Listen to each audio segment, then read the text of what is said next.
नमस्कार, स्वागत है आप सभी आंगनबाड़ी बहनों का फिर से एक और नई वीडियो में।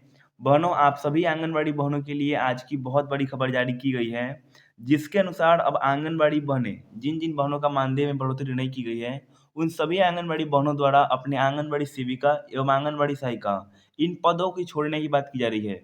यानी अब आंगनबाड़ी बहनों द्वारा अपने जॉब से इस्तीफा देने की बात की जा रही है। आप सभी को पता होगा कि कुछ दिनों पहले आंगनबाड़ी सेविका और सहायिका बहनों द्वारा अपने मानदेय को लेकर हड़ताल भी की गई थी। लेकिन हड़ताल का कुछ परिणाम नहीं हुआ और आंगनबाड़ी बहनों का मानदेय में थोड़ी-सी इज़ाफ़ा किया गया, लगभग ₹1000 या ₹500 तक बढ़ाया गया। लेकिन इसके साथ ही आंगनबाड़ी भवनों में ऐसी लहर थी कि उनके मानदेय को और बढ़ाया जाए, लेकिन सरकार द्वारा इस पे ध्यान नहीं दिया गया। और सीधे अब इस खबर के अनुसार आप सभी आंगनबाड़ी बहनों को बता दें कि अब से आंगनबाड़ी सेविका और आंगनबाड़ी सहायिका, इन दोनों बहनों द्वारा आंगनबाड़ी की काम को छोड़ने की बात की जा रही है, जो आज की इस वीडियो में आप सभी को जानने को मिलेगी। वीडियो को अंत तक देखें ताकि आपको संपूर्ण जानकारी प्राप्त हो सके और इसके साथ ही आप किस जिले से हैं, इसका भी कमेंट ज़रूर कीजिएगा और अपने मानदेय की लिस्ट को भी यहाँ पे नीचे लिख सकती हैं।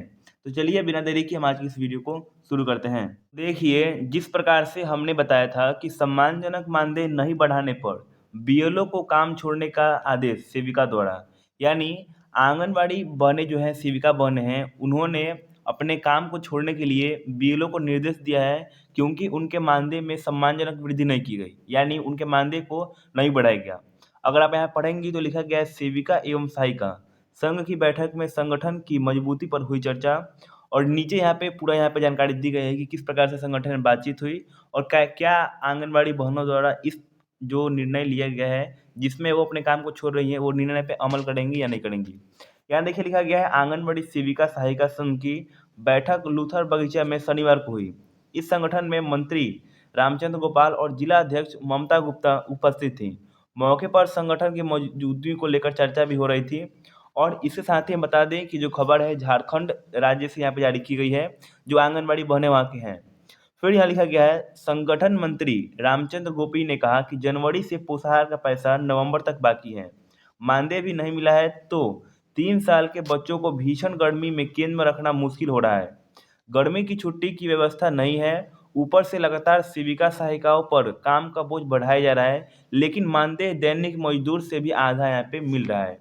यहाँ पे देखिए जो संगठन मंत्री हैं, इनके द्वारा आंगनबाड़ी बहनों को बताया गया है कि जो आंगनबाड़ी बहनें हैं, इनका जो पोषाहार है, ये भी नहीं मिला हुआ है और इतने गर्मी में केंद्र को खोलना भी यहाँ पे उपस्थित अच्छी नहीं है। इसीलिए केंद्र की छुट्टी की व्यवस्था की जाए और उसके साथ ही आंगनबाड़ी सेविका और सहायिका जितना काम करती हैं, जितना प्रेशर उनके ऊपर है, उनके अनुरूप उनको पैसा यानी मानदेय नहीं मिलता है। हालाँकि यहाँ पे लिखा गया है कि मज़दूर के आधा भी पैसा नहीं मिलता, यानी जो दैनिक मज़दूर होते हैं, जो अपने काम करके अपने घर को चलाते हैं, उससे भी कम यहाँ पे आंगनबाड़ी बहनों को उनका मानदेय मिल रहा है। फिर लिखा गया है गोप ने कहा कि बीएलओ का भी काम सेविकाओं को दिया गया है और अगर मानदेय सम्मानजनक नहीं बढ़ाया गया तो बीएलओ का काम नहीं करेंगे।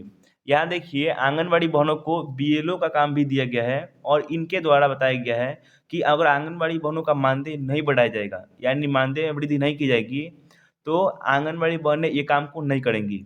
बैठक में उपरोक्त परिस्थितियों के आलोक में आंदोलन के रूप में रूपरेखा तय करने वाले संगठन को मजबूत के लिए चर्चा की गई और इसके साथ ही बैठक में संगठन मंत्री रामचंद्र गोपाल, जिला अध्यक्ष ममता गुप्ता, प्रखंड अध्यक्ष सुनीता देवी एवं इतने लोग यहाँ पे मौजूद थे। इस पूरे बैठक में आंगनबाड़ी बहनों के ऊपर चर्चा की गई, किस प्रकार से उनके मानदेय में वृद्धि की जाए और यहाँ पे कौन-कौन सी परेशानी आंगनबाड़ी केंद्र में है, उसको यहाँ पे लिखी गई है। यहाँ पे बता दें कि झारखंड आंगनबाड़ी बहनों के लिए ये पूरी खबर थी, जिसमें उनके मानदेय के बढ़ोतरी के लिए यानी मानदेय में इज़ाफ़ा करने के लिए, मानदेय के पैसे को बढ़ाने के लिए पूरी बात की गई है और साथ ही लगता है यहाँ पे जो आंगनबाड़ी केंद्र है, यहाँ पे लगभग पोषाहार भी यहाँ पे नहीं मिला हुआ है और बिना पोषाहार के बच्चे अगर आंगनबाड़ी केंद्र पे आते हैं, तो उनके लिए भी बेकार साबित हो सकता है और छुट्टी नहीं है क्योंकि आपको पता है अगर आप बिहार से हैं या यूपी से हैं, तो आपको पता होगा कि अभी गर्मी कितनी ज़्यादा बढ़ चुकी है और इसी कारण से आंगनबाड़ी केंद्र में जल्दी छुट्टी होने वाली है। इसी कारण से यहाँ पे छुट्टी का भी यहाँ पे ज़िक्र किया गया है कि छुट्टी की भी कोई व्यवस्था नहीं की गई है और इसके साथ ही आंगनबाड़ी सेविका के ऊपर काम का बोझ बढ़ाया जा रहा है और बहुत सारे ऐसे काम हैं जो उनके भी नहीं हैं, लेकिन वो आंगनबाड़ी बहनें करती हैं। लेकिन इसके अनुरूप उनका जो मानदेय है, उनके काम के अनुरूप नहीं दिया जाता है और इसके साथ ही वो आंगनबाड़ी बहनें अपने मानदेय से भी खुश नहीं हैं।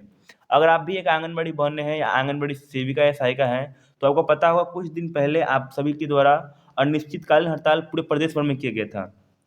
यानी पूरे भारत की आंगनबाड़ी बहनों द्वारा अपने जिला स्तर पे जाके हड़ताल किए गए थे, जो उनके मानदेय में बढ़ोतरी के लिए थी। लेकिन इस हड़ताल के बाद भी आंगनबाड़ी बहनों का पेमेंट को नहीं बढ़ाया गया। हाँ, कुछ जगहों पे हमने सुना हुआ था कि ₹1000 और या तो ₹500 यहाँ बढ़ाए गए थे, लेकिन बहुत सारी जगहों पे यहाँ पे पेमेंट ही नहीं बढ़ाया गया। तो आप भी अपना यहाँ पे पेमेंट से संतुष्ट नहीं हैं, पेमेंट से खुश नहीं हैं, तो कमेंट ज़रूर कीजिएगा कि आपके यहाँ पे आप जिस ज़िले से हैं, उस ज़िले में आंगनबाड़ी बहनों को कितना पेमेंट दिया जाता है। वीडियो को देखने के लिए बहुत-बहुत धन्यवाद। आप इस वीडियो को शेयर करें ताकि सभी आंगनबाड़ी बहनों को जानकारी मिल सके और वो भी अपने कर्तव्य पे यहाँ पे साबित हो सकें। फिर मिलते हैं अगले वीडियो में। धन्यवाद।